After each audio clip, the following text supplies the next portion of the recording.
सिकंदर आजम कौन था? क्या इसने पूरी दुनिया फतेह की थी या फिर नहीं? किस तरह ये तख्त पर काबिज हुआ और किस तरह इसने यूनान, फारस, मिस्र और हिंदुस्तान की सरहदों तक हुकूमत फैला रखी थी और किस बहादुरी से इसने ईरानी हुकूमत को शिकस्त दी और इसकी इब्तदाई जिंदगी कैसी रही। मैं हूँ आपका दोस्त और आप देख रहे हो देखो सोचो समझो। कौन था सिकंदर? इस सीजन की पहली किस्त है और हम आपको यही सब कुछ बताएंगे। सिकंदर 323 से 350 कबल मसीह तक मकदूनिया का हुक्मरान रहा। इसने अरस्तु जैसे उस्ताद की सोबत पाई। कम उम्र ही में यूनान की शहरी रियासतों के साथ मिस्र और फारस तक फतह कर लिया। कई और सल्तनत भी इसने फतह किए, जिसके बाद इसकी हुक्मरानी यूनान से लेकर हिंदुस्तान की सरहदों तक फैल गई। सिर्फ 22 साल की उम्र में वो दुनिया फतह करने के लिए निकला। ये इसके बाप का ख्वाब था और वो इसके लिए तैयारी भी मुकम्मल कर चुका था, लेकिन इसके दुश्मनों ने इसको कत्ल कर दिया और ये अब जिम्मेदारी सिकंदर पर आयद हुई थी कि वो अपने बाप के मिशन को किस तरह पूरा करे। बाप की मौत के वक्त सिकंदर की उम्र 20 साल थी, लेकिन वो इस लिहाज से खुशकिस्मत था कि किसी मुश्किल के बगैर ही इसे मकदूनिया की हुक्मरानी मिल गई, वरना इस जमाने का कायदा तो ये था कि बादशाह का इंतकाल होते ही तख्त के असूल के लिए लड़ाइयाँ शुरू हो जाती थी और इस लड़ाई में हर वो शख्स हिस्सा लेता था जिसके पास तख्त तक पहुंचने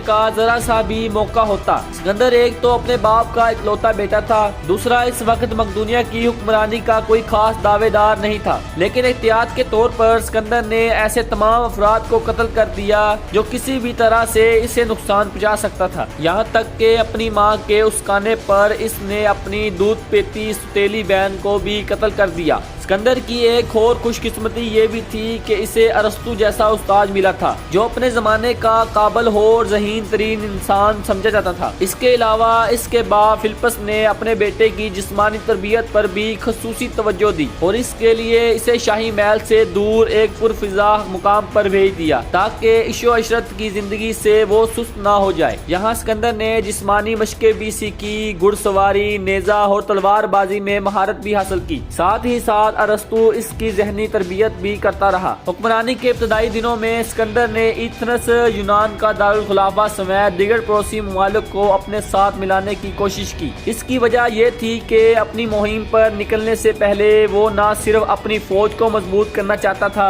बल्कि इसे ये भी फिक्र थी कि इसकी गैर मौजूदगी में कोई मकदूनिया पर हमला न कर दे। 2 साल इसी काम में बीत गए। इस दौरान में कुछ इलाकों को तो इसने तलवार के जोर पर फतह कर लिया और कुछ मुकाबला किए बगैर ही इसके साथ मिल गए। शुमाल और मगरब की तरफ से किसी हद तक मुतमईन हो जाने के बाद सिकंदर ने मशरिक की तरफ नजर डाली तो इसे ईरान की वसीओ अर्ज सल्तनत दिखाई दी। बहरे रूम से हिंदुस्तान तक फैली इस सल्तनत का रकबा लाखों मील था। इसमें दरिया भी थे, पहाड़, सहरा और झीलें भी। अर्ज यहाँ वो सब कुछ मौजूद था जो किसी भी इलाके को खुशहाल बनाने के लिए जरूरी है। यही वजह थी ईरानी सल्तनत पूरी नहीं तो आधी दुनिया की हैसियत जरूर रखती है। यहाँ तकरीबन हर रंग और हर नस्ल के लोग आबाद थे। ईरानी सल्तनत पर हमला करने की एक बड़ी वजह ये भी थी कि ईरानी शहंशाह दारा ने सिकंदर के मुखालिफिन की खुफिया तरीके से मदद भी शुरू कर दी थी। दरअसल ईरानी फौज में एक बड़ी तादाद ऐसे यूनानियों की थी जो शुरू हुई से अपने पड़ोसी मुमालिक मकदूनिया के खिलाफ रहे थे। इनके उकसाने पर दारा ने ये कदम उठाया। 334 कबल मसीह में सिकंदर 35,000 फौज के साथ मकदूनिया से निकला। इस फौज में 30,000 सवार और 5,000 पैदल थे। सिकंदर के पैदल फौज के मशहूर तरीन चीज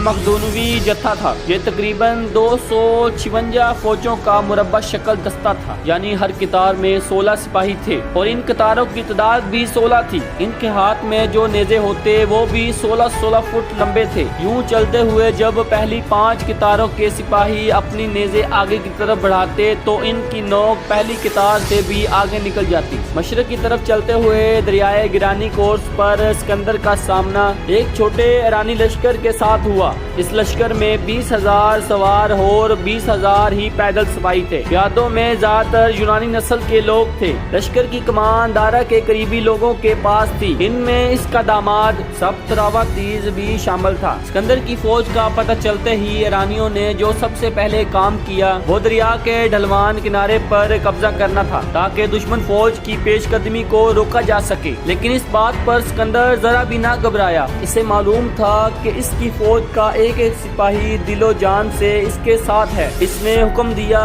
कि वो दुश्मनों के तीरों की परवाह किए बगैर दरिया पार करे, बस एक मर्तबा दूसरे किनारे पर पहुंच जाएं, फिर इनका दुश्मनों पर काबू पाना मुश्किल नहीं होगा। सिकंदर को अच्छी तरीके मालूम था कि एशियाई लोग जहां घुड़सवारी में माहिर हैं, वहां पैदल लड़ाई में खासा कमजोर हैं। मजीद ये कि इसके सिपाहियों के पास ईरानियों के मुकाबले में बेहतरीन असला है। वो सर से पांव तक जीरा में ढपे हुए थे और इनके नेज़े हल्के और लंबे थे। सिकंदर की फौज का जित्था दरमियान में था, जबकि दाएं और बाएं तरफ सवार थे। दाएं तरफ के सवारों की क़यादत वो खुद कर रहा था। पहले तो आस्ता आस्ता आगे बढ़े, लेकिन दरिया के करीब पहुंचकर इसने अपनी रफ्तार तेज कर दी, यहाँ तक कि कुछ ही देर में इसकी फौज दरिया पार कर दुश्मनों के ऐन मुकाबले में खड़े हो गई। घमसान की जंग शुरू हो चुकी थी। ऊंचाई पर होने की वजह से शुरू में तो ईरानियों का पलड़ा भारी रहा, लेकिन बाजी जल्द ही पलट गई। मखदूनवी फौज ने जब खुद अपने सिपह सलारों को दुश्मनों की सफों में घुसते देखा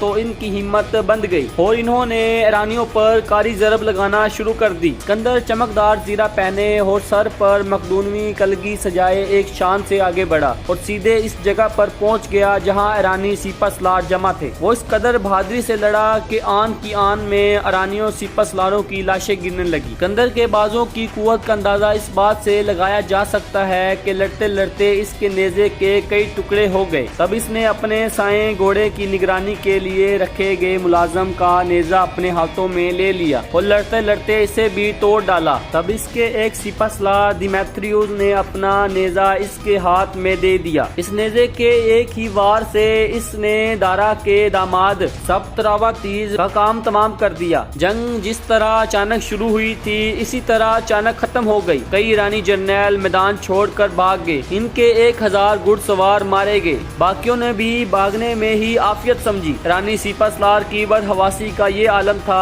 कि इनके हजारों पैदल सिपाहियों का इस्तेमाल करना बिल्कुल ही भूल चुके थे, जो यूनानी नस्ल के थे और ईरानी फौज में उजरत पर भर्ती हुए थे। ये जंग के पूरे अरसे के दौरान में एक जानब खामोशी से खड़े रहे और आखिर में मखदूनियों ने इनमें से 2000 को तो गिरफ्तार कर लिया, बाकियों को मौत के घाट उतार दिया। दूसरी तरफ मखदूनियों का नुकसान निहायत ही कम था। इनके 60 सवार और 30 प्यादे मारे गए। अलबत्ता इन मरने वालों में से ऐसे भी थे जो सिकंदर के खास आदमी कहा जा सकता है। ईरानी कोस की फतह के बाद सिकंदर का सामना असूस शाम का शहर के मुकाम पर एक बहुत बड़ा ईरानी लश्कर से हुआ। इस लश्कर की क़यादत खुद दारा कर रहा था और इसमें तकरीबन 1 लाख सिपाही थे। लेकिन यहाँ भी हिम्मत हारने के बजाय सिकंदर ने आला जंगी हिकमत अमली अपनाई और जल्द ही दुश्मनों के पैर उखाड़ दिए। एक दफा फिर कई ईरानी जर्नैल मैदान छोड़कर भाग गए। दारा ने तो भागते हुए ये भी परवाह ना की कि इसके खेमे में इसकी माँ, बीवी और बच्चे मौजूद हैं। इस जंग में भी ईरानियों का भारी नुकसान हुआ, जबकि मखदूनवियों का नुकसान निहायत कम था। सिकंदर ने दुश्मन की एक और बहुत बड़ी तादाद को कैदी बना लिया, लेकिन दारा के बीवी बच्चों के साथ इसने निहायत उम्दा सलूक किया। इसके बाद सिकंदर ने मिस्र का रुख किया। सिकंदर को